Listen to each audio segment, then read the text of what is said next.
بسم الله الرحمن الرحيم الحمد لله رب العالمين وهو ولي الصالحين والصلاة والسلام على أشرف المرسلين وعلى آله وأصحابه ومن تبعهم بإحسان إلى يوم الدين أما بعد يا أيها الذين آمنوا اتقوا الله حق تقاته ولا تموتن إلا وأنتم مسلمون فإن أصدق الحديث كلام الله وخير الهدي هدي محمد صلى الله عليه وسلم وشر الأمور محدثاتها وكل محدثة بدعة وكل بدعة ضلالة وكل ضلالة في النار بعد. கண்ணியத்துக்குரிய சகோதரர்களே, அல்லாஹுடைய நல்லடியார்களே, உங்கள் அனைவர் மீதும் இறைவனுடைய சாந்தியும் சமாதானமும் என்றென்றும் நிலவட்டுமாக. அஸ்ஸலாமு அலைக்கும் வரஹ்மத்துல்லாஹி வபரகாத்து. அன்புள்ள சகோதரர்களே, இன்றைய இந்த வாராந்த வகுப்பிலே அனாதைகள் தொடர்பாக ஒரு சில விடயங்களை உங்களோடு பகிர்ந்து கொள்ளலாம் என்று நினைக்கிறேன். பொதுவாக ஒரு குடும்பத்தில் ஒரு தந்தை மரணித்து விட்டால் அங்கு மனைவி விதவையாக மாறுகிறாள். அதே போன்று குழந்தை அனாதையாக மாறக்கூடிய ஒரு சூழ்நிலையை நாங்கள் பார்க்கிறோம். ஏன் அப்படியான ஒரு பெயர் வருகிறது என்று சொன்னால், ஒரு குடும்பத்திற்கு ஒரு தந்தையினுடைய வகிபாகம் மிக முக்கியமான ஒன்றாக இருக்கிறது. ஒரு தாயை இழந்திருக்கிற நிலைமையில் தந்தை இருக்கிறார் என்று சொன்னால் அது அந்த குழந்தைக்கு பாரமானதாகத்தான் இருக்கும். அதுவும் வலியை ஏற்படுத்தக்கூடிய ஒரு விடயமாகத்தான் இருக்கும். ஆனால் தாய் இருக்கிற நிலைமையில் தந்தை மரணிக்கின்ற பொழுது அந்த குழந்தைக்கு பராமரிப்பு என்கின்ற விடயம் அங்கு இல்லாமல் போகிறது. தாயுடைய நேசம் அங்கு கிடைத்தாலும் தந்தையினுடைய பராமரிப்பு என்பது மிக முக்கியமான ஒரு விஷயமாக இருக்கிறது. அதனால தான் அறிஞர்கள் அனாதை என்பதை பற்றி சொல்லுகின்ற பொழுது பொதுவாக தந்தையை இழந்தவர்களைத்தான், இழந்த குழந்தைகளைத்தான் அனாதைகள் என்று சொல்வதை நாங்கள் பார்க்கலாம். அதே நேரத்தில் தந்தையையும் இழந்து தாயையும் இழந்திருக்கக்கூடிய குழந்தைகளை பொறுத்தவரையில் அது இன்னமும் பாதிப்புக்குள்ளாகக்கூடிய ஒரு சூழ்நிலை இருப்பதை அன்புள்ள சகோதரர்களை நாங்கள் புரிந்து கொள்கிறோம். பொதுவாக ஏன் அனாதைகளை பற்றிய கரிசனையை நாங்கள் அடிக்கடி பேச வேண்டும் என்று சொன்னால், இந்த குழந்தைகளுக்கு மிக முக்கியமாக பாதுகாப்பு என்பது மிக அவசியமான ஒரு விஷயமாக இருக்கிறது. ஏனென்றால் குழந்தைகளுடைய பாதுகாப்பு ஒரு தந்தையுடைய பராமரிப்புக்கு கீழால் இருக்கின்ற பொழுது அது மிக உறுதியானதாகவும் நம்பிக்கை வாய்ந்ததாகவும் இருக்கும். ஆனால் குடும்பத்தில் அந்த தந்தை இல்லாமல் போகின்ற சந்தர்ப்பத்தில் அந்த குழந்தைக்கான பாதுகாப்பு என்பது உத்தரவாதம் இல்லாத ஒரு சூழ்நிலை உருவாகிறது. அதே நேரத்தில் இப்படியான நிலையில் இருக்கக்கூடிய பிள்ளைகள் உணர்வு ரீதியாக நிறைய போராட்டங்களுக்குள் அவர்கள் உள்வாங்கப்பட்டிருப்பார்கள்.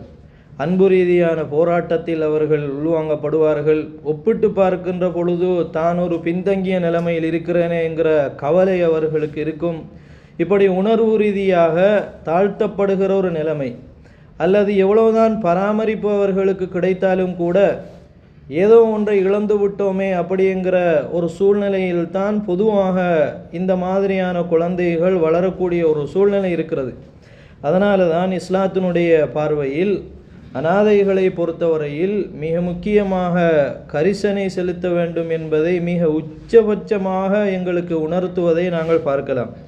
கண்ணியத்திற்குரிய சகோதரர்களே, அல்லாஹு ஜல்லஷானஹு தஆலா குழந்தை, அதாவது அனாதை பராமரிப்பு அப்படிங்கிற விஷயத்தை பற்றி சொல்லுகின்ற பொழுது மிக அழகான ஒரு விளக்கத்தோடு அல்லாஹு ஜல்லஷானஹு தஆலா சொல்லுகிறான்.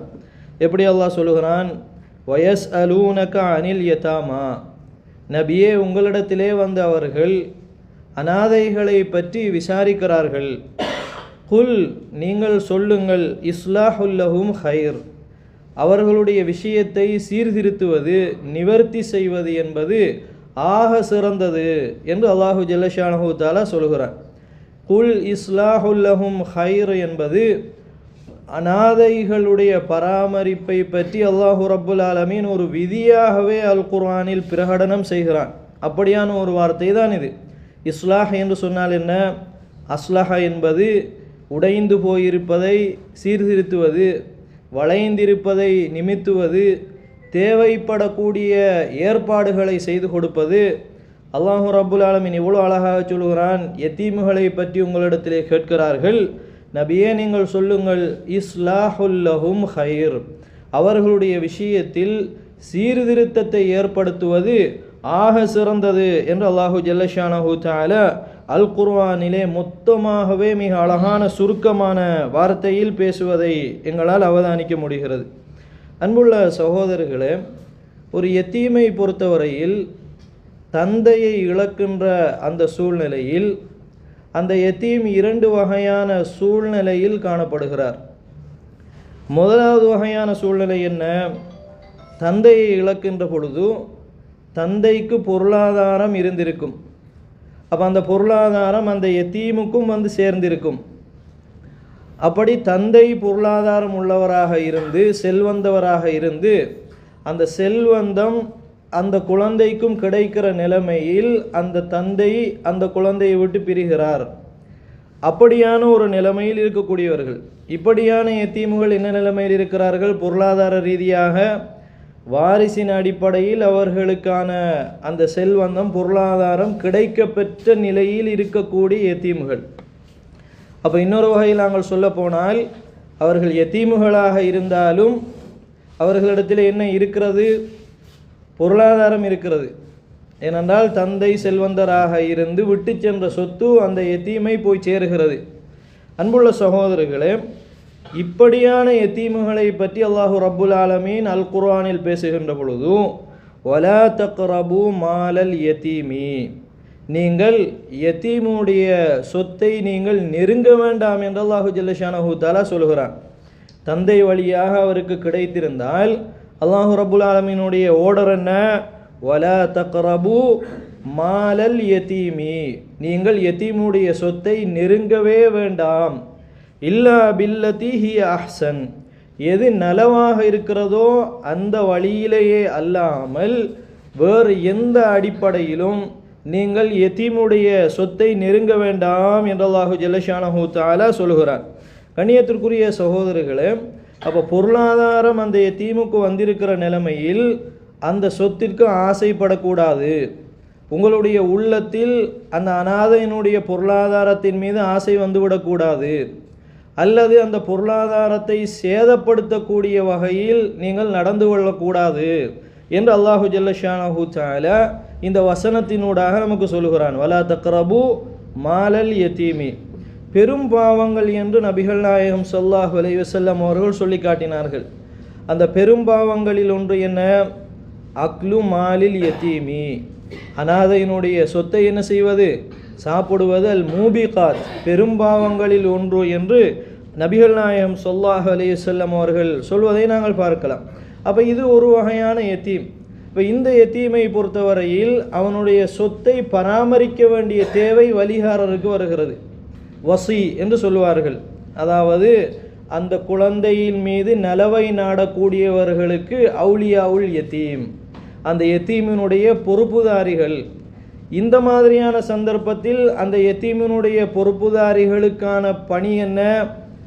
அந்த யத்தீமினுடைய சொத்தை அவர் என்ன செய்ய வேண்டும்?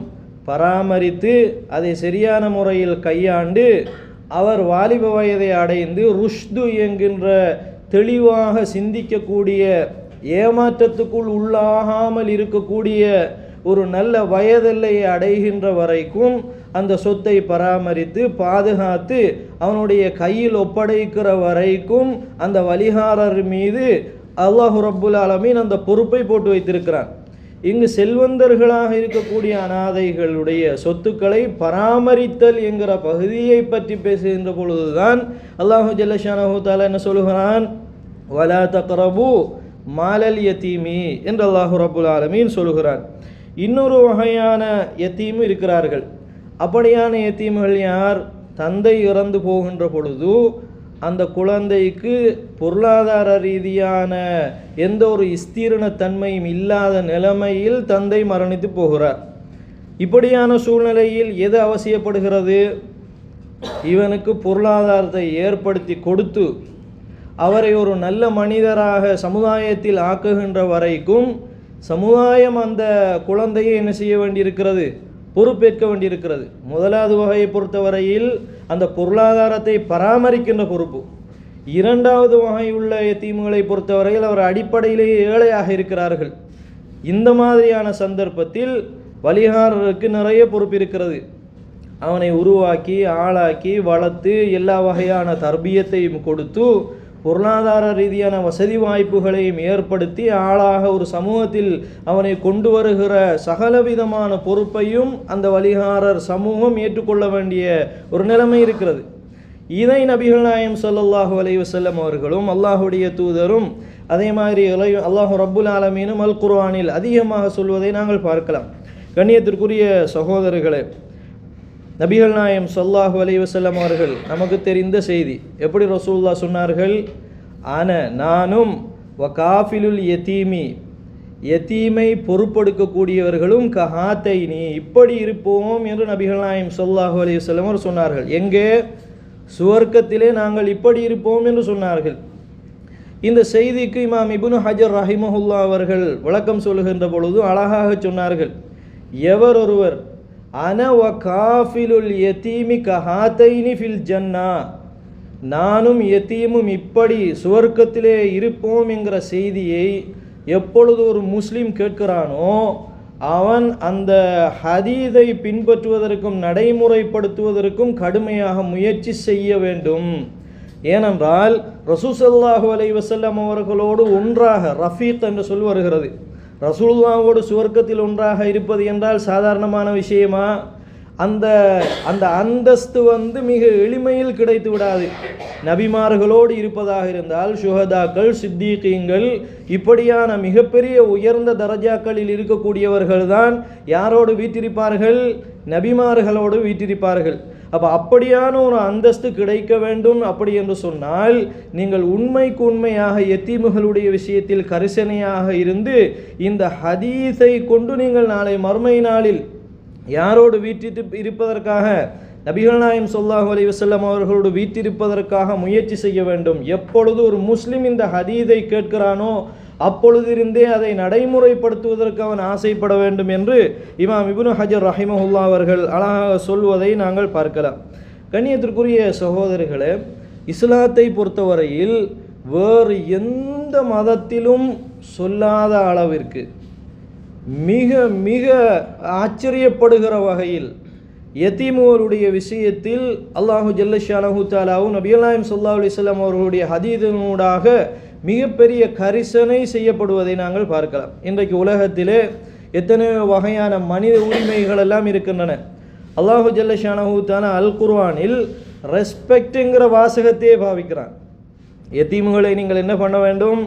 ரெஸ்பெக்ட் பண்ண வேண்டும் என்றே அல்லாஹு ரப்புல் ஆலமீன் சொல்லுகிறான். அப்படி பண்ணாதவர்களை அல்லாஹு ரப்புல் ஆலமீன் கண்டிக்கிறான். எந்த சூறாவில்? சூரத்துல் ஃபஜ்ரில் அல்லாஹு ரப்புல் ஆலமீன் சொல்லுகிறான், அதாவது மோசமானவர்கள், பொருளாதார ஆசை பிடித்தவர்களை பற்றி சொல்லிக்கொண்டு வருகின்ற பொழுது, கல்லா பல்லா துக்ரிமூனல் யதீம், அவ்வாறல்ல, நீங்கள் யதீம்களை கண்ணியப்படுத்தாமல் இருக்கிறீர்கள். அங்கே அல்லாஹ் பாவிக்கிற வாசகம் என்ன? துக்ரிமூன என்ற வாசகத்தை பாவிக்கிறான். இக்ராம் என்று சொல்வது மிக தெளிவாக நேரடியாக ஒரு மனிதரை ரெஸ்பெக்ட் பண்ணுவதற்கு சொல்லுகிற வாசகம். இந்த வாசகத்தை அல்லாஹ் எதில் பிரகடனம் செய்கிறான்? அல் குர்ஆனில் பிரகடனம் செய்கிறான். அப்போ யத்தீமாக இருந்த உடனே எங்களுக்கு இரண்டாம் பட்சமான ஒரு பார்வை உடனடியாக என்ன செய்து விடக்கூடாது, வந்துவிடக்கூடாது. அது ஒரு துளி அளவு கூட எங்களுடைய மனதில் இரண்டாம் பட்சமான எண்ணம் யாருடைய விஷயத்தில் வரக்கூடாது? யதீமுடைய விஷயத்தில் வரக்கூடாது. நீங்கள் அவர்களை கண்ணியப்படுத்துங்கள் என்று அல்லாஹ் ரப்புல் ஆலமீன் சொல்லுகிறான். அதே மாதிரி சூரத்துல் லுஹா வல்லுஹா என்கிற அந்த சூறாவில் அல்லாஹ் சொல்லுகின்ற பொழுது என்ன சொல்லுகிறான்? யதீமுகளை நீங்கள் அதட்டாதீர்கள், அவர்களுடைய மனசை நீங்கள் நோவிக்காதீங்க. பொதுவாக ஒரு தந்தையை பொறுத்தவரையில் அவருடைய மகனுடைய விஷயத்தில் அவருடைய உணர்வு எப்படி இருக்கும்? ஒருவர் தந்தையாக இருக்கின்ற பொழுது எப்பொழுதும் தன்னுடைய மகனை விட்டு பிரிவதற்கு அவர் விரும்பவே மாட்டார். மகனுடைய ஆசை என்ன, அவனுடைய விருப்பம் என்ன என்பதை பார்த்து பார்த்து அந்த மகனோடு அவர் பழகுவார். குறிப்பாக மகனுக்கு ஒரு உளவியல் ரீதியான எந்த ஒரு தாக்கமும் வந்துவிடக்கூடாது, மன ரீதியான எந்த ஒரு கோணலும் அவனுக்கு வந்துவிடக்கூடாது, விரக்தி வந்துவிடக்கூடாது என்கிற விஷயத்தில் ஏசினால் கூட கவனமாகத்தான் வார்த்தையை பார்த்து பார்த்து பேசுவார்கள். அப்போ ஒரு தந்தைக்கு ஒரு பிள்ளை என்பது எவ்வளோ முக்கியமாக இருக்கும் என்பதை சிந்தித்து பார்த்தாலேயே ஒரு யத்தீமுக்கு தந்தை இல்லாத சந்தர்ப்பத்தில் அவனுடைய மனம் எவ்வளவு பாதிக்கப்பட்டிருக்கும் என்பதை சிந்திக்க வேண்டிய ஒரு தேவை இருக்கிறது சகோதரர்களே. அதனால நம்முடைய பிள்ளைகளை நாம் எப்படி யோசிக்கிறோமோ, நம்ம ஒரு தந்தையாக இருந்து நம்முடைய மகனுக்கும் நம்முடைய மகளுக்கும் நாம் என்ன வகையான ஒரு உணர்வுபூர்வமான இரத்த பாசத்தோடு நாங்கள் இருக்கிறோமோ அந்த உணர்வு யத்தீமுடைய விஷயத்தில் வர வேண்டும். சாதாரணமான ஒரு கடந்து போகக்கூடிய ஒன்றாக யத்தீமை இஸ்லாம் சொல்லவில்லை. மிக உணர்வோடு டச் பண்ணக்கூடியதாக எங்களுடைய உள்ளத்தோடு நெருக்கி வைக்கக்கூடிய ஒரு விஷயமாகத்தான் இஸ்லாம் யாரை பார்க்கிறது? யத்தீமை பார்க்கிறது சகோதரர்களே. அதனால தான் அல்லாஹ்வுடைய கோபம் யத்தீமுகளுடைய விஷயத்தில் முறைகேடாக நடந்தால் அல்லாஹ்வுடைய கோபம் என்பது மிக ஆபத்தானது. அதனால தான் அல்லாஹு ஜல்ல ஷானஹு தஆலா சூரத்துன் நிசாவிலே சொல்லுகின்ற பொழுது, இன்னல்லதீன யஅகுலூன அம்வாலல் யதாமா லுல்மன் இன்னமா யஅகுலூன ஃபீ புதூனிஹிம் நாரா. எவர்கள் யத்தீமுகளுடைய சொத்துக்களை அநியாயமாக சாப்பிடுகிறார்களோ அவர்கள் நிச்சயமாக தங்களுடைய வயிறுகளில் எதைத்தான் கொட்டுகிறார்கள்? நெருப்பைத்தான் கொட்டுகிறார்கள். வஸயஸ்லௌன ஸாயிரா, அவர்கள் நரகத்தை அடைந்தே தீருவார்கள் என்று அல்லாஹு ஜல்ல ஷானஹு தஆலா சொல்கிறார். அப்போ ஒரு யத்தீமுடைய விஷயத்தில் அநியாயம் செய்தால் அவனுடைய வாயில் கொட்டுவது நெருப்பு என்று அல்லாஹ் ரப்புல் ஆலமீன் சொல்கிறான் என்று சொன்னால் யத்தீமுடைய அந்த அவதானம் அல்லாஹ்வுடைய பார்வையில் எவ்வளவு மகத்துவமானது என்பதை பாருங்கள் சகோதரர்களே. உலகத்திலே அல்லாஹ் எந்த ஒரு அநியாயத்தையும் விரும்புவதில்லை. அல்-லுல்மு லுலுமாத்துன் யௌமல் கியாமா, அநியாயம் நாளை மறுமை நாளில் பல இருள்களாக வரும் என்று ரசூலுல்லாஹி ஸல்லல்லாஹு அலைஹி வஸல்லம் சொல்கிறார்கள். அதே அநியாயம் யத்தீமுகளுக்கு நடக்கின்ற பொழுது அல்லாஹ்வுடைய கோபம் இரட்டிப்பாக மாறுவதை இந்த வசனம் எங்களுக்கு உணர்த்துகிறது சகோதரர்களே. அதனால தான் இந்த மாதிரியான வசனங்கள் இறங்கின உடனே சஹாபாக்கள் என்ன செய்தார்கள்? யத்தீமுகளுடைய அதாவது சொத்துக்களோடு மிக்ஸ் ஆகி இருக்கக்கூடிய அவர்களுடைய சில பொருளாதாரங்கள் ஓடிப்போய் என்ன செய்தார்கள் என்றால் பிரித்து வைத்தார்கள். யத்தீமுகளுடைய ஆடைகள், அதே மாதிரி தங்களுடைய ஆடை, தங்களுடைய பிள்ளைகளுடைய ஆடை. இப்போ ஒரே வீட்டிலே வளருகின்ற பொழுது எல்லாமே ஒன்றாகத்தான் இருக்கும். ஓடிப்போய் என்ன செய்தார்கள் என்று சொன்னால் யத்தீமுடையதை வேறையாக்கினார்கள், தங்களுடைய ஆடைகளை வேறையாக்கினார்கள். என்ன காரணம்? ஏதாவது நம்முடைய பொருளாதாரம் அவர்களோடு சேர்ந்து அவர்களுடைய பொருளாதாரம் நம்முடைய பொருளாதாரத்தோடு இணைந்து ஏதும் அவர்களுடைய விஷயத்தில் உள்ள ஒரு ஹக்கை நாம் அனுபவித்து விட்டால் இந்த மாதிரியான வசனத்துக்குள் நாங்களும் வந்து விடுவோமே என்று சஹாபாக்கள் என்ன செய்தார்கள்? பயந்தார்கள். உணவுகளை கொண்டு போய் வைத்துவிட்டு அந்த உணவுகளோடு அவர்களோடு சேர்ந்து சாப்பிடுவதற்கு பயப்பட்டார்கள் சஹாபாக்கள். அவர்கள் சாப்பிடுகிற வரை அவர்களை மிக அவதானமாக கவனித்து கொண்டிருந்தார்கள். இந்த அளவுக்கு இந்த மாதிரியான வசனங்கள் எதை உண்டாக்கியது? பயத்தை யாருக்கு உண்டாக்கியது? சஹாபாக்களுக்கு உண்டாக்கியது. ஏனென்றா வசனத்துடைய அந்த பாரதூரத்தை யார் வழங்கியிருந்தார்கள்? சஹாபாக்கள் வழங்கியிருந்தார்கள். அதனால தான் அல்லாஹு ஜல்ல ஷானஹு தஆலா இன்னொரு வசனத்தில் சொல்லுகின்ற பொழுது, வயின் துஹாலிதுஹும் வைஹ்வானுக்கும், நீங்கள் சேர்ந்து அவர்களுடைய பொருளாதாரமும் உங்களுடைய பொருளாதாரமும் அவர்களுடைய உடைமையும் உங்களுடைய உடைமையும் இணைந்து இருப்பதாக இருந்தால் ஃபைஹ்வானுக்கும், உங்களுடைய உற்ற சகோதரன் மாதிரி நீங்கள் அவர்களை கவனித்து கொள்ள வேண்டும். அவங்க உங்களுடைய சகோதரன் மாதிரி பார்ப்பதற்கான அந்த தைரியம் உங்களுக்கு இருந்தால் நீங்கள் அவர்களோடு கலந்து கொள்ளலாம். அநியாயம் செய்யாத வகையில் அவர்களோடு இரண்டர கலப்பதற்கான அந்த பக்குவம் உங்களிடத்திலே காணப்பட்டால் நீங்கள் என்ன செய்து கொள்ள முடியும்? ஃபைஹ்வானுக்கும், உங்கள் சகோதரனை மாதிரி நீங்கள் அவங்களோட என்ன செய்து கொள்ளுங்க? பழகி கொள்ளுங்க. ஆனால் வல்லாஹு யஅலமுல் முஃப்ஸித மினல் முஸ்லிஹ், யார் ஃபசாது செய்கிறீர்கள் யத்தீமுடைய விஷயத்தில், யார் முஸ்லிஹ் இஸ்லாஹ் செய்கிறீர்கள். ரெண்டு வார்த்தையும் பாருங்கள். ஒன்று இஃப்சாத் என்று அல்லாஹு தஆலா சொல்கிறான், இன்னொன்று என்னது? இஸ்லாஹ் என்று சொல்கிறான். ரெண்டு தான் நடு பிரிக்கக்கூடிய கோடு. ஒன்று நீங்கள் முஃப்ஸிதாக இருக்க வேண்டும் அல்லது முஸ்லிஹாக இருக்க வேண்டும். அல்லாஹுக்கு தெரியும் யத்தீமுகளுடைய விஷயத்தில் நீங்கள் முஸ்லிஹாக இருக்கிறீர்களா அல்லது முஃப்சிதாக இருக்கிறீர்களா என்று யாருக்கு தெரியும்?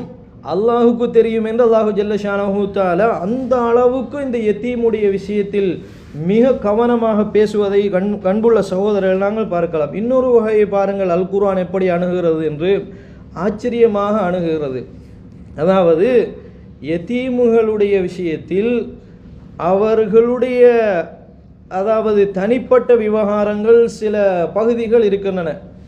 அந்த பகுதிகளில் வலிகாரர் சிறிய துஷ்பிரயோகத்தை கூட என்ன செய்துவிடக்கூடாது என்று அல்லாஹு ஜல்ல ஷானஹு தஆலா எங்கு சொல்கிறான்? அல் குர்ஆனிலே சொல்கிறான். சூரத்துன் நிசாவை பாருங்கள். வைன் ஹிஃப்தும் அல்லா துக்ஸிது ஃபில் யதாமா, யதீமுகளுடைய விஷயத்தில் நீங்கள் நேர்மையாக நடந்து கொள்வதை பயப்பட்டால், ஃபங்கிஹு மா தாபலக்கும் மினன் நிசாஇ மஸ்னா வசுலாத வருபா, ஏனைய பெண்களை நீங்கள் 2-2ஆகவோ 3-3ஆகவோ 4ஆகவோ நீங்கள் என்ன செய்து கொள்ளுங்கள்? திருமணம் செய்து கொள்ளுங்கள் என்று அல்லாஹு ஜல்ல ஷானஹு தஆலா சொல்கிறான். இந்த வசனம் ஏன் இறங்கியது? இங்கு யத்தீமுகள் சம்பந்தமான பெண் பிள்ளைகளை பற்றியும் பேசுகிறது. சாதாரணமாக யத்தீமாக இல்லாமல் இருக்கக்கூடிய பெண்களையும் பற்றி பேசுகிறது. யத்தீமுகளுடைய விஷயத்தில் நீங்கள் நேர்மையாக நடப்பதை பயந்தால் நீங்கள் யத்தீமுகளை திருமணம் செய்யாதீங்க. அவர்களை விட்டு யாரை திருமணம் செய்யுங்கள்? சாதாரணமான பெண்களை திருமணம் செய்யுங்கள் என்று அல்லாஹு ஜல்ல ஷானஹு தஆலா எந்த வசனத்திலே சொல்கிறான்? இந்த வசனத்திலே சொல்கிறான். இந்த வசனத்திற்கு அல்லாஹ்வுடைய தூதர் ஸல்லல்லாஹு அலைஹி வஸல்லம் அவருடைய மனைவியார் ஆயிஷா ரலியல்லாஹு அன்ஹா அவர்கள் விளக்கம் சொல்கிறார்கள். ஆயிஷா ரலியல்லாஹு அன்ஹா இடத்திலே கேட்கப்படுகிறது, அல்லாஹு ஜல்ல ஷானஹு தஆலா இந்த குர்ஆன் வசனத்தில் என்னதான் சொல்கிறான்? அப்பொழுது அவர்கள் வித்தியாசமான ஒரு விளக்கம் சொன்னார்கள். என்ன விளக்கம் சொன்னார்கள்? ஒரு வலிகாரர் இருக்கிறார். வலிகாரர் என்பவர் எல்லா காலத்துக்கும் மஹரமாகவும் இருக்க முடியாது. சில நேரம் மஹரமானவர்கள் பொறுப்பேற்பார்கள். ஷாஜா பொறுப்பேற்பார், அதே மாதிரி ஒரு மாமா பொறுப்பேற்பார். இவங்கெல்லாம் யார்? மஹரம்கள், திருமணம் முடிப்பதற்கு விலக்கப்பட்டவர்கள்.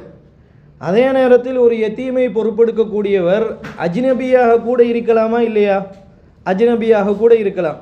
அப்போ ஆரம்பத்தில் அந்த பிள்ளையை அவர் வளர்த்து வருகின்ற பொழுது அந்த பிள்ளையினுடைய அழகும், சில நேரம் அந்த பிள்ளைக்கு இருக்கக்கூடிய செல்வந்தமும் இவரை கவருகிறது.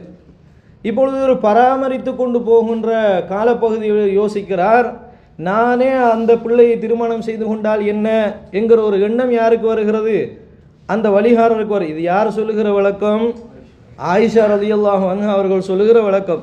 அப்போ காலப்போக்கில் இவர் யோசிக்கிறார், நம்ம வளர்த்த பிள்ளை தானே, இந்த பிள்ளைக்கு என்ன இருக்கிறது? பொருளாதாரம் இருக்கிறது, அழகு இருக்கிறது, நாமளே திருமணம் செய்து கொள்வோமே என்று சொல்லி உரிமை எடுத்துக்கொள்ள பார்க்கிறார்.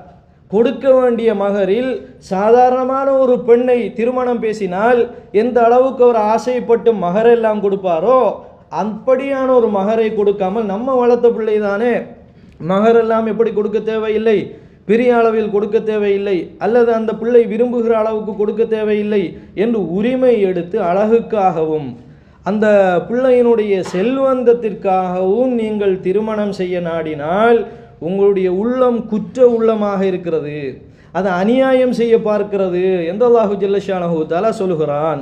அதனால தான் அல்லாஹு ரப்புல் ஆலமீன் எந்த வசனத்தை இறக்குகிறான்? வைன் ஹிப்தும் அல்லா துக்ஸிது ஃபில் யதாமா, யதீமுடைய விஷயத்தில் நீங்கள் நேர்மையாக நடந்து கொள்ள, நியாயமாக மனச்சாட்சி படி நீங்கள் நடந்து கொள்வதற்கு அச்சப்பட்டால் அவர்களை நீங்கள் திருமணம் செய்யாமல் சாதாரணமான பெண்களை நீங்கள் என்ன செய்து கொள்ளுங்கள்? திருமணம் செய்து கொள்ளுங்கள் என்று அல்லாஹு ரப்புல் ஆலமீன் வசனத்தை இறக்கியதாக யார் சொல்லுகிறார்கள்?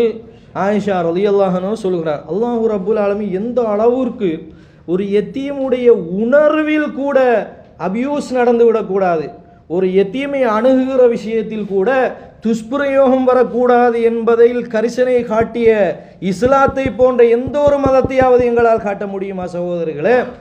ஒரு சின்ன ஒரு கீறுதல் கூட அந்த குழந்தைகளுக்கு, அந்த பிள்ளைகளுக்கு வரக்கூடாது என்று அல் குர்ஆன் சொல்லுகிறதே, எவ்வளோ ஆச்சரியமான ஒரு அல்லாஹ் இதை மட்டும் சொல்லவில்லை, இந்த வசனத்தில் பொதுப்படையாக சொல்லுகிறான். சூரத்துல், அதாவது இன்னொரு வசனத்தில் அல்லாஹ் ரப்புல் ஆலமீன் சொல்லுகின்ற பொழுது வயஸ்தஃப்தூனக ஃபின்னிஸா, நபியே உங்களிடத்தில் பெண்களை பற்றி கேட்கிறார்கள். குலில்லாஹு யுஃப்தீக்கும் ஃபீஹின்ன வமா யுத்லா அலைக்கும் ஃபில் கிதாபி, நீங்கள் சொல்லுங்கள் அல்லாஹ் ஃபத்வா வழங்குகிறான் என்று. நீங்கள் சொல்லுங்கள் அல்லாஹ் ஃபத்வா வழங்குகிறான்.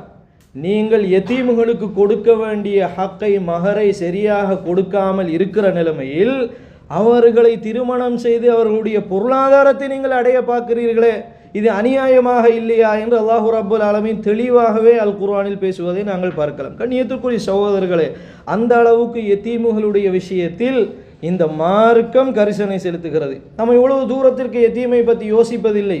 யதீம் என்பவர்கள் தந்தை இல்லாமல் இருக்கிறார்கள். ஒரு சாதாரணமான ஒரு அனுதாபத்தோடு நாங்கள் பாதையை கடந்து போய் விடுகிறோம். ஆனால் யதீம் என்பது அல்லாஹுடைய பார்வையில் சாதாரணமானதல்ல.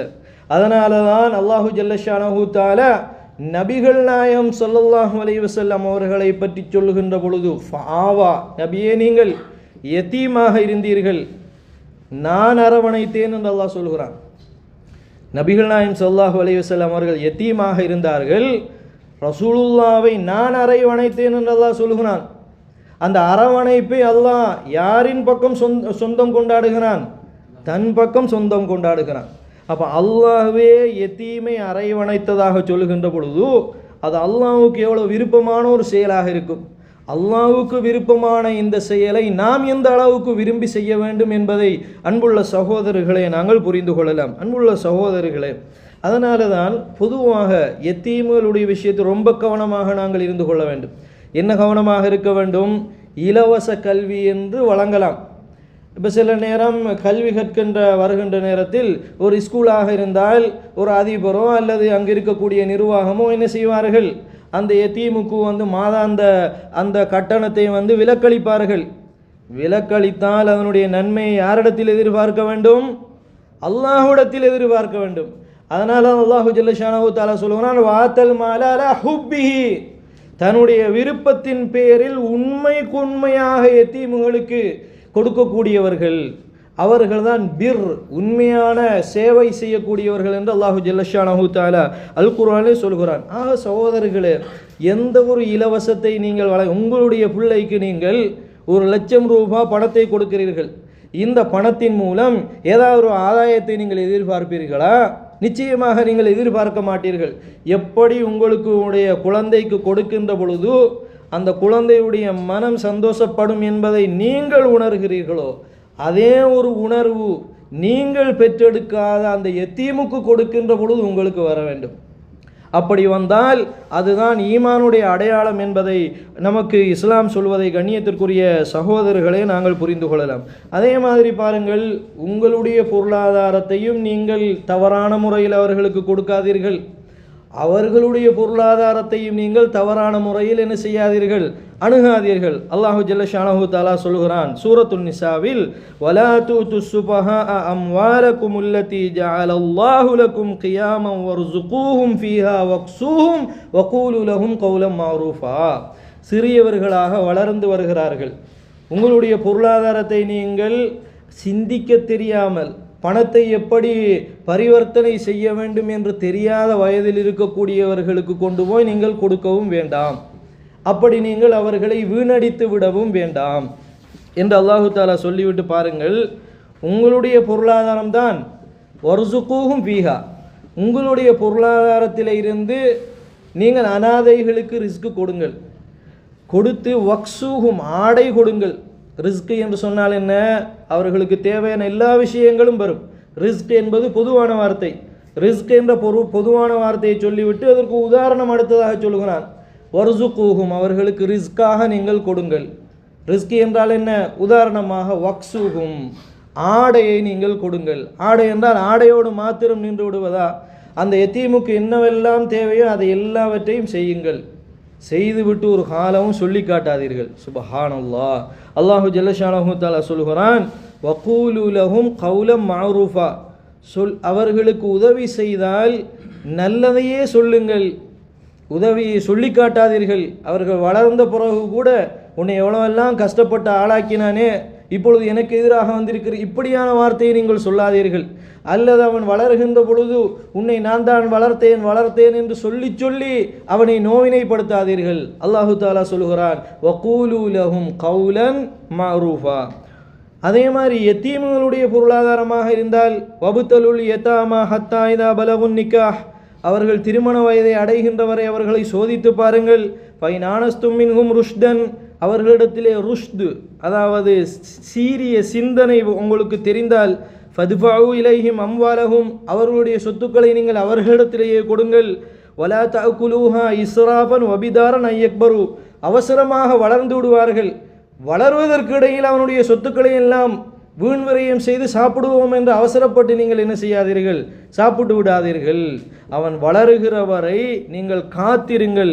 ஒமன் கான கனியன் ஃபல்யஸ்தாஃபிஃப், வலிகாரர் செல்வந்தராக இருந்தால் அனாதையுடைய சொத்துடைய விஷயத்தில் ரொம்ப பேணுதலாக இருங்கள். உங்களுக்கு அந்த சொத்திலே ஒரு தேவை வராது. ஏனென்றால் நீங்களே யாராக இருக்கிறீர்கள், செல்வந்தராக இருக்கிறீர்கள். ஃபல்யஸ்தாஃபிஃப், இஸ்திஅஃபாஃப் என்றால் என்ன, ஐஃபத், ரொம்ப பேணுதலாக நீங்கள் இருங்கள்.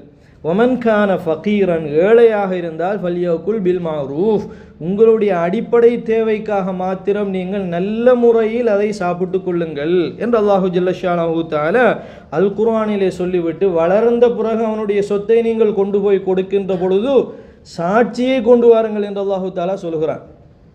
இன்னென்ன சொத்துக்கள் எல்லாம் உங்களுடைய தந்தை விட்டு போனார், உங்களுடைய தாயிடத்திலே இருந்து என்னிடத்திலே ஒப்படைக்கப்பட்ட சொத்துக்கள் இன்னென்னவை, இதெல்லாம் நீ வளர்ந்த பிறகு உன்னிடத்திலே நான் இப்பொழுது ஒப்படைக்கிறேன், அதற்கு சாட்சியாக ஷாஹிதுகளை கூட நான் என்ன செஞ்சிருக்கிறேன், கொண்டு வந்திருக்கிறேன். ஃபாஷீது அலைஹிம், சாட்சியை கொண்டு வாருங்கள் என்று அல்லாஹ் ரப்புல் ஆலமீன் சொல்கிறான் என்று சொன்னால், அன்புள்ள சகோதரர்கள், அந்த அளவுக்கு உயர்ந்த ஒரு இடத்தில் யார் வைக்கப்படுகிறார், யதீம் என்பவர் வைக்கப்படுகிறார்.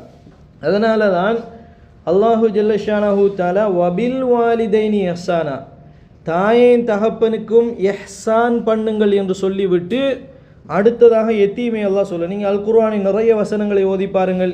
வபில் வாலிதைனி இஹ்சானவ் வபிதில் குர்பா வல் யதாமா, அதிகமான வசனங்களில் வரும். வபில் வாலிதைனி இஹ்சானா, இரண்டாவதாக அல்லாஹ் சொல்லுவான் தில் குர்பா, நெருங்கிய உறவுக்காரர்கள். அடுத்ததாக யார் வரும், வல் யதாமா.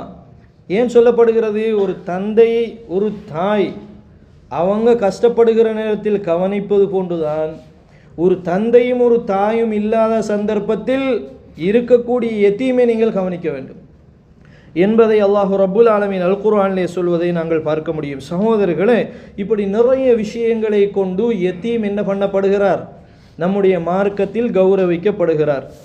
இந்த யத்தீமுடைய சொத்தில் சமகாலத்தில் பல்வேறுபட்ட வடிவங்கள் இருக்கின்றன. அன்புள்ள சகோதரர்களே, இந்த யத்தீமுடைய சொத்தை அதாவது பராமரிக்கக்கூடியவர் மிக முக்கியமான ஒரு விஷயத்தை புரிந்து கொள்ள வேண்டும். அந்த சொத்தை பொறுத்தவரையில் முழுக்க யத்தீமுடைய நலனை சார்ந்ததாக இருக்க வேண்டும். மஸ்லஹத்துல் யத்தீம், யத்தீமுக்கு என்ன நலவோ அதை சார்ந்ததாகத்தான் இருக்க வேண்டும். வலிகாரருடைய நலவு ஏதோ அதை சார்ந்ததாக எது இருக்கக்கூடாது, அந்த கையாளுதல் இருக்கக்கூடாது. அவர் அந்த சொத்தை எப்படி கையாண்டாலும் அது பிற்காலத்தில் யாருக்கு நலவு பயக்க வேண்டும், அந்த யத்தீமுக்கு நலவையது கொடுக்க வேண்டும். இப்படி இருந்தால் மாத்திரம் யத்தீமுடைய சொத்துக்களை கையாளலாம் என்று அறிஞர்கள் பல்வேறுபட்ட சட்டங்களை பேசியிருக்கிறார்கள். அன்புள்ள சகோதரர்களே, அதில் முதலாவது ஒரு வடிவத்தை சொல்கிறேன் பாருங்கள். யத்தீமுடைய சொத்தை என்ன பண்ணுவதென்றால் இன்வெஸ்ட் பண்ணுவது. உதாரணமாக அந்த அனாதைக்கு ஒரு 10 லட்சம் ரூபாய் இருக்கிறது அல்லது ஒரு 20 லட்சம் ரூபாய் இருக்கிறது. இந்த அனாதையினுடைய சொத்தை இன்வெஸ்ட் பண்ணலாமா, முதாரபா என்று சொல்வார்கள். அதாவது வலிகாரர் அனாதைக்கு வேலை செய்பவராக இருப்பார். யார் தலைவராக இருக்கிறார், சொத்துக்கு சொந்தக்காரராக யார் இருக்கிறார், யத்தீம் இருக்கிறார். யத்தீம் சிறு பிள்ளையாக இருந்தாலும் இங்கு ராசுல் அதாவது அந்த பொருளாதாரத்துக்குடைய உடந்தை யார், யத்தீம். வேலை செய்பவர் யார், இப்பொழுது பொறுப்பாளர். அப்போ பொறுப்பாளர் என்ன செய்கிறாருன்னா யத்தீமுடைய சொத்தை எடுத்துக்கொண்டு போய் ஒரு பொருளாதாரத்தில் இன்வெஸ்ட் பண்ணுகிறார். இப்படி நிறைய பேர் செய்கிறார்கள். செய்யலாமா இஸ்லாமிய மார்க்கத்தின் அடிப்படையில் என்றால் அறிஞர்கள் கடுமையான நிபந்தனையை வைக்கிறார்கள். எந்த அளவுக்கு என்று சொன்னால், இமாம் அஹ்மத் இப்னு ஹம்பல் ரஹிமஹுல்லாஹ் சொல்கிறார், முஹாத்தரத்தும் பில் மா, அவனுடைய பொருளாதாரத்தை கொண்டு போய் நீங்கள், அதாவது உத்தரவாதம் இல்லாத ஒரு விஷயத்தில் நீங்கள் என்ன செய்து விடக்கூடாது, இறக்கிவிடக்கூடாது. மிக உறுதியாக தெரியக்கூடிய, அதே நேரத்தில் சிறந்த வருவாயை தரக்கூடிய ஒரு மூலாபோயமாக இருந்தால் மாத்திரம் நீங்கள் இறங்கலாமே ஒழிய, சாதாரணமாக நீங்கள் இரண்டு மனநிலையில் யாருடைய சொத்தை பாவித்து விட முடியாது, யதீமுடைய சொத்தை பாவித்து விட முடியாது. எந்த அளவுக்கு சொல்கிறார்கள் என்றால், வலிகாரர் செல்வந்தராக இருந்தால் யதீமுடைய சொத்தை இன்வெஸ்ட் பண்ணுகின்ற பொழுது அந்த இன்வெஸ்டில் வரக்கூடிய அனைத்து லாபத்தையும் அந்த வலிகாரர் யாருக்கே கொடுத்து விடுவது சிறந்தது என்று சொல்கிறார், யதீமுகளுக்கு. இப்போ உதாரணமாக ஒருவர் செல்வந்தராக இருக்கிறார், யதீமுடைய சொத்தை எடுத்து இன்வெஸ்ட் பண்ணுகிறார். அதில் வரக்கூடிய வருவாயை அவர் தனக்கும் எடுத்துக்கொள்ளாமல் அந்த வருவாயை முழுவதையும் யாருக்கே கொடுத்து விடுவது சிறந்தது என்று சொல்கிறார்கள் அறிஞர்கள். நீங்கள் அந்த யதீமுக்கு வேலை செய்யக்கூடியவர்களாக இருந்தாலும் கூட பரோபகாரமாக உங்களுடைய வியாபாரத்தில் நீங்கள் போட்ட அந்த சொத்தில் வந்திருக்கக்கூடிய லாபங்களை நீங்கள் அந்த யதீமுக்கு கொடுத்தால் எதிர்காலத்தில் அது அவனுக்கு பலனுள்ளதாக இருக்கும் என்கிற அளவுக்கு யார் பேசியிருக்கிறார்கள், அறிஞர்கள் பேசியிருக்கிறார்கள் என்பதை கண்ணியத்திற்குரிய சகோதரர்களை நாங்கள் புரிந்து கொள்ள வேண்டும். அன்புள்ள சகோதரர்களே, அதே போன்று யதீமுகளுடைய பொருளாதாரத்தை என்ன பண்ணுவது என்றால் குறைந்த விலைக்கு விற்பது. இதுக்கு சொல்லுவார்கள் ஃபிக்ஹுடைய அறிஞர்கள் கபீன் என்று சொல்வார்கள். என்ன சொல்லது? கபீன் என்று சொல்வார்கள். கபீன் என்று சொன்னால் என்ன? உதாரணமாக ஒரு ப்ராப்பர்ட்டி இருக்கிறது. யாருக்கு இருக்கிறது? ஒரு யதீமுக்கு இருக்கிறது. அந்த யதீமுடைய சொத்தை கொண்டு போய் தகுதி இல்லாத ஒரு விலைக்கு விற்றால், உதாரணமாக 10 லட்சம் ரூபா பெறுமதியான அவனுடைய அந்த ப்ராப்பர்ட்டியை இவர் எத்தனை லட்சம் ரூபாய்க்கு விற்கிறார்? 5 லட்சம் ரூபாய்க்கு விற்றால் அடுத்த 5 லட்சம் ரூபாவுக்கும் யார் லமான், பொறுப்புதாரி யாராக மாற வேண்டும்? அந்த வலிகாரர் நஷ்டத்தை ஏற்படுத்தியதற்காக அந்த யதீமுக்கு அந்த பொருளாதாரத்தை அவர் என்ன செய்ய வேண்டும் என்று அறிஞர்கள் சொல்கிறார்கள், ஈடு செய்ய வேண்டும் என்று சொல்லுகிற அளவுக்கு அன்புள்ள சகோதரர்களை நாங்கள் பார்க்கிறோம். சில நபர்கள் என்ன செய்வார்கள் என்றால், யதீம் என்பவர்கள் சிந்திக்க தெரியாதவர்கள். தனக்கு வேண்டியவருக்கு யதீமுடைய சொத்தை கொண்டு போய் என்ன பண்ணி விடுவார்கள்? விற்று விடுவார்கள். அப்போ தனக்கு வேண்டியவருக்கு யதீமுடைய சொத்தை விற்கின்ற பொழுது அங்கே முறைகேடு நடப்பதற்கு வாய்ப்பு இருக்கிறதா இல்லையா? தனக்கு வேண்டப்பட்ட ஒருவருக்கு யதீம் சிந்திக்க தெரியாதவன் என்பதை பயன்படுத்தி அந்த பொருளாதாரத்தை அவருக்கு விற்கின்ற பொழுது விலைகளிலே நியாயம் இருக்காது. இந்த மாதிரியான விஷயங்களை எல்லாம் அறிஞர்கள் கடுமையாக கண்டித்திருப்பதை கண்ணியத்திற்குரிய சகோதரர்களை நாங்கள் புரிந்து கொள்ள வேண்டும். அதே மாதிரி பாருங்கள், யதீமுடைய சொத்திலே இருந்து கடன் வழங்கலாமா இன்னொருவருக்கு? யதீமுடைய ஒரு சொத்து இருக்கிறது, அந்த யதீமுடைய சொத்திலே இருந்து இன்னொருவருக்கு கடன் வழங்கலாமா?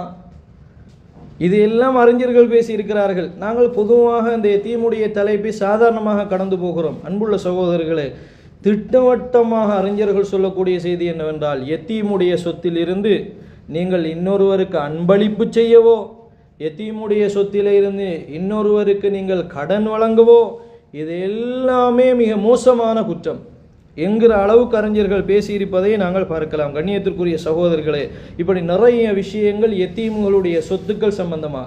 உதாரணமாக, ஒரு யதீமுடைய சொத்தை இரவல் வழங்கலாமா? யதீமுடைய சொத்தை இரவல் வழங்கலாமா? ஏன் வழங்க முடியாது? அவனுடைய பொருளாதாரத்துக்கு அங்கு என்ன ஏற்படுகிறது? தேய்மானம் ஏற்படுகிறது. அப்போ அன்புள்ள சகோதரர்களை, இப்படி பல விஷயங்களை அறிஞர்கள் பேசியிருக்கு. இதெல்லாம் கவனித்து மிக அல்லாஹுக்கு மிகவும் பயப்பட்டு தான் எதை கையாள வேண்டும், யதீமுகளுடைய சொத்துக்களை கையாள வேண்டும் என்பதை அன்புள்ள சகோதரர்களை நாங்கள் புரிந்து கொள்ள வேண்டும். அதே மாதிரி யதீமுடைய சொத்தை வலிகாரர் வாங்கி கொள்ளலாமா? முடியவே முடியாது. அப்படியா? இல்லை நிபந்தனைகள் இருக்கா? உதாரணமாக, யதீமுக்கு இவர் வலிகாரர், இவர் யதீமுடைய சொத்தை வாங்குவதற்கு முற்படுகிறார். அறிஞர்கள் சொல்கிறார்கள், இதா ஜாலத்தி துஹ்மா, வலிகாரருக்கு அதில் எந்த ஒரு ஆதாயமும் இல்லை, முழுக்க முழுக்க யதீமுடைய நிலவைக்காக வேண்டியே அவர் வாங்கினால், யதீமுக்கு எதிர்காலத்தில் ஒரு பொருளாதாரத்தை சேர்த்து வைப்பதற்காக, ஒரு பணத்தை சேமித்து வைப்பதற்காக இப்படியான ஒரு நிலைமையில் வாங்கினால் அது கூடும். அப்படி இல்லாமல் தன்னுடைய ஒரு நலவுக்காக வளர்வதற்கிடையில் இவனுடைய ப்ராப்பர்ட்டியை நான் வாங்கி கொண்டால் எனக்கு சாதகமாக இருக்கும் என்று சொல்லி வலிகாரரை எத்தீமுடைய சொத்தை வாங்கலாமா என்று சொன்னால் என்ன செய்ய முடியாது, வாங்க முடியாது என்பதை சகோதரர்களை நாங்கள் புரிந்து கொள்ள வேண்டும். அதே மாதிரி தான் தேவை போக எத்தீமுடைய சொத்திலிருந்து எதையும் எடுக்கக்கூடாது. அல்லாஹு ஜல்ல ஷானஹு தஆலா என்ன சொல்கிறான், வலிகாரர் ஃபக்கீராக ஏழையாக இருந்தால் நல்ல முறையில் சாப்பிடட்டும் என்று அல்லாஹ் சொன்னதற்காக தன்னுடைய வீட்டுக்கு கூரை போடுவதற்காக வேண்டி அல்லது தன்னுடைய வீட்டை இணக்குவதற்காக வேண்டி தன்னுடைய சொந்த பல்வேறுபட்ட தேவைகளுக்காக வேண்டி எத்தீமுடைய சொத்திலிருந்து எடுக்கலாமா என்றால் அதுவும் ஹராமான ஒரு விஷயம். அன்புள்ள சகோதரர்களே, இப்படி பல வடிவங்கள் மணித்தியால கணக்கில் இந்த எத்தீமுடைய விஷயத்தில் பேசுகிற அளவுக்கு இந்த சொத்துக்களை எத்தீமுடைய சொத்துக்களை எப்படி கையாள வேண்டும் என்று அறிஞர்கள் பேசியிருக்கிறார்கள். அன்புள்ள சகோதரர்களை, இதை நாங்கள் பார்க்கலாம். அடுத்ததாக மிக முக்கியமான ஒரு சில செய்திகளை சொல்லி நிறைவு செய்யலாம் நினைக்கிறேன். அன்புள்ள சகோதரர்களே, அனாதையை பொறுத்தவரையில் ஒரு குறிப்பிட்ட வயதை தாண்டுகின்ற பொழுது அந்த அனாதை என்கிற அந்த பெயரை நாங்கள் எடுத்து விடுகிற அளவுக்கு அவர்களோடு நெருக்கமாக பராமரிப்பை நாங்கள் செய்ய வேண்டும். பொதுவாக அறிஞர்கள் என்ன சொல்கிறார்கள் என்றால், அவர்கள் வளர்ந்து வருகின்ற பொழுது அந்த எத்தீம் என்கிற நிலைமை மறந்து விட வேண்டும். குடும்பத்தில் நம்முடைய குடும்பத்தில் ஒரு அங்கத்தவராக நாங்கள் யாரை பார்க்க வேண்டும், எத்தீமை பார்க்க வேண்டும் என்கிற அளவுக்கு எத்தீமோடு நாங்கள் மிக நெருக்கமாக என்ன செய்ய வேண்டும், சகோதரர்களை பழகிக்கொள்ள வேண்டும். ஆக அந்த அனாதை என்கிற அடைமொழியை இல்லாமலாக்கி சாதாரணமாக எங்களுடைய பிள்ளைகளை போன்றுதான் அனாதைகள் என்கிற ஒரு நிலைமையை மாற்றி நம்முடைய பிள்ளை போன்றவர்கள் என்கிற ஒரு நிலைமைக்கு நாங்கள் யாரை கொண்டு வர வேண்டும், அந்த அனாதை என்கிற வார்த்தையை நாங்கள் இல்லாமல் செய்து சாதாரண மனிதர்களாக அவர்களை நாங்கள் வளர்த்தெடுக்க வேண்டும். இது மிக முக்கியமான ஒரு விடயம். அதே போன்று அன்புள்ள சகோதரர்களே, இன்றைக்கு சமூகத்தில் ஒரு சில விஷயம் இருக்கிறது என்னவென்று கேட்டால், அதாவது அனாதை என்பவர்கள் ஒரு 10 அல்லது 15 வயதை அடைந்து விடுகின்ற பொழுது அவருக்கு செய்ய வேண்டிய காரியங்களை செய்யாமல் விட்டு விடுவார்கள். நீ இப்பொழுது வளர்ந்து விட்டாய், நீயே போய் என்ன செய்து கொள், உழைத்துக்கொள், உனக்கு நான் இவ்வளோ காலம் செலவழித்து விட்டேன், இதற்கு மேலால் எனக்கு என்ன செய்ய முடியாது, செலவு செய்ய முடியாது, இப்படி சொல்லக்கூடியவர்களை நாங்கள் பார்க்க. அதுவும் தவறு. அல்லாஹ் ரப்புல் ஆலமீன் என்ன சொல்கிறான், அவர்கள் திருமண வயதை அடைகின்ற வரைக்கும் நீங்கள் அவர்களை என்ன பண்ணுங்கள், பராமரிப்பு செய்யுங்கள். சில நேரம் அவர்கள் பருவ வயதை அடைந்தாலும் கூட அவர்கள் திருமணம் என்கிற ஒரு நிலைமை வருகிற வரைக்கும் நீங்கள் அவர்களை பராமரியுங்கள் என்று அல்லாஹு ஜல்ல ஷானஹு தஆலா அல் குர்ஆனிலே சொல்வதை நாங்கள் பார்க்கலாம். அதே போன்று கண்ணியத்திற்குரிய சகோதரர்களே, சமுதாயத்தில் இருக்கக்கூடிய ஒரு விஷயம் என்னவென்று கேட்டால், அனாதையுடைய விஷயத்தில் ஒரு வகையான சகுனமாக நடந்து கொள்வது, அத்தஷாவும் என்று சொல்வார்கள். அனாதை நம்முடைய வீட்டுக்குள்ளே இருந்தால் வீட்டுக்குள்ளே என்ன வந்துவிடும், சகுனம் வந்துவிடும் என்று நினைக்கக்கூடியவர்கள் இருக்கிறார்கள். அல்லது அனாதை ஒன்றை நாங்கள் வளர்க்கின்ற பொழுது நம்முடைய வீட்டிலும் அது மாதிரியான ஒரு அபசகுணம் நடந்துவிடும் அப்படி என்று நினைக்கக்கூடியவர்கள் இருக்கிறார்கள். ஜாஹிலியா காலத்தில் அப்படி இருந்தார்கள். அன்புள்ள சகோதரர்களே, அந்த மாதிரியான நிலைமை மாறவன். அதனால தான் நிறைய பேர் என்ன செய்வதில்லை என்று கேட்டால், அனாதைகளை திருமணம் பேசி போவதில்லை. தந்தை இல்லாமல் வளர்ந்த ஒரு பிள்ளை என்பதற்காக வேண்டி அந்த பிள்ளை தகுதியானவளாக இருந்தும் சமுதாயத்தில் நிறைய பேர் அனாதைகளை திருமணம் செய்யாமல் விலக்கிக் கொள்வதற்கான காரணத்தில் மிக முக்கியமான காரணம் என்னவென்றால், அந்த அனாதை என்கிற அடைமொழி, அந்த அனாதை என்ற சொல்லுக்கு பின்னால் இருக்கக்கூடிய அந்த வலி, அந்த அனாதை என்கிற அந்த வளர்ப்புக்கு பின்னால் இருக்கக்கூடிய அந்த பிள்ளை பட்டிருக்கக்கூடிய கஷ்டம், இதையெல்லாம் சமூகம் எப்படி பார்க்கிறது என்றால் ஒரு வகையான இரண்டாம் பட்சமான ஒரு விஷயமாகத்தான் பார்க்கிறது. ஆனால் அன்புள்ள சகோதரர்களே, அனாதைகளை நாடி செல்வது, அவர்களுக்கு வாழ்வளிப்பது என்பது ஒரு மிகப்பெரிய ஒரு தாராளமான ஒரு மனதையும் இஸ்லாத்தில் அவருக்கு இருக்கக்கூடிய அந்த அக்கறையும் காட்டுகிறது என்பதை நாங்கள் கவனித்துக் கொள்ளலாம். அதே போன்று சகோதரர்களை, இறுதியாக ஒரு விஷயத்தை மாத்திரம் சொல்கிறேன். அனாதையுடைய விஷயத்தில் கஃபாலத்துல் ஐத்தாம் என்கிற ஒரு பகுதி இருக்கிறது, இன்னொன்று இருக்கிறது தபன்னி. ஒன்று என்னது கஃபாலத்துல் ஐத்தாம், இன்னொன்று என்னது சகோதரர்களே தபன்னி. கஃபாலத்துல் ஐத்தாம் என்பது அவரை நீங்கள் வளர்க்கிறீர்கள், வளர்த்து ஆளாக்குகிறீர்கள், நீங்கள் பெற்றெடுக்கவில்லை என்பது மட்டும்தான், ஆனால் சகலவிதமான கைங்கரியங்களையும் நீங்கள் செய்கிறீர்கள். இதை இஸ்லாம் வரவேற்கிறது. ஆனால் எதை இஸ்லாம் வரவேற்கவில்லை? தபன்னி, தன்னுடைய பிள்ளையாக பிரகடனப்படுத்துவதை இஸ்லாம் என்ன செய்யவில்லை. சில குழந்தைகளை, அனாதைகளை பொறுத்தவரையில் அதாவது மிக ரம்மியமானவர்களாக இருப்பார்கள். சில பேர் தாயோடு மாத்திரம் இருக்கக்கூடிய குழந்தைகளை எடுத்துக்கொண்டு போய் தனியாக வளர்ப்பார்கள். ஊர் விட்டு ஊர் போய் வளர்ப்பார்கள். வளர்க்கின்ற பொழுது 10-15 அப்படி வருடங்கள் வரைக்கும் தாயுடைய பராமரிப்பில் இல்லாமல் இந்த குழந்தை வலிகாருடைய பராமரிப்பிலேயே வளருவார்.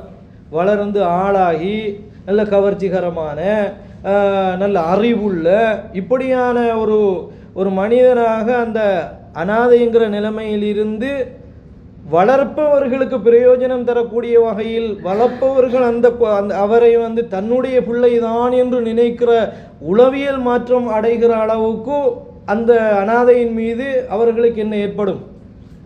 ஒரு பாசமும் அன்பும் பரிவும் ஏற்படும்.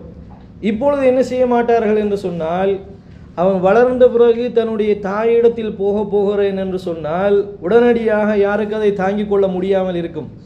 வளர்த்தவர்களுக்கு தாங்கிக் கொள்ள முடியும், இது என்னுடைய பிள்ளை என்கிற அளவுக்கு வந்து விடுவார்கள். அந்த உணர்வு அப்படி வரும். ஆனால் இஸ்லாம் என்ன சொல்கிறது? இன்னொருவர் எவ்வளவுதான் வளர்த்தாலும் அந்த பிள்ளை யார் பெற்றெடுத்தார்களோ அவர்களுக்கு தான் சொந்தமானவர்கள். ஒரு கட்டத்தில் நானுடைய தாயோடு போய் இணைய போகிறேன் என்று அவர் சொன்னால் அதற்காக இவர் என்ன செய்யக்கூடாது? வலிகாரர் சண்டை பிடிக்கக்கூடாது, உரிமை கொண்டாடக்கூடாது. நான் 15 வருடமாக வளர்த்து விட்டேன், இது எந்த பிள்ளை தான், நாம் பெற்றெடுக்காவிட்டாலும் எப்படி சொல்வார்கள், அவங்களோட உணர்வு எந்த பிள்ளைங்கிற மாதிரி தான் இருக்கும். இதனால் நிறைய குடும்பங்களில் என்ன வந்திருக்கிறது? சண்டை சச்சரவுகள் வந்திருப்பதை நாங்கள் பார்க்கலாம். அப்போ இஸ்லாம் என்ன சொல்கிறது? உதுஹும் லி ஆபாயிஹிம், நீங்கள் என்னதான் வளர்த்தாலும் யதீம்களை அவர்களுடைய தந்தையுடைய அவர்களுடைய பெற்றோர்களுடைய பெயரை கொண்டுதான் நீங்கள் என்ன செய்ய வேண்டும்? நீங்கள் அவர்கள் எடுத்து வளர்த்தது அல்லாஹுக்காக வேண்டி. அவர்கள் தங்களுடைய வாழ்க்கையை தேடி போகின்ற பொழுது முழு சுதந்திரத்தை நாங்கள் என்ன செய்து விட வேண்டும்?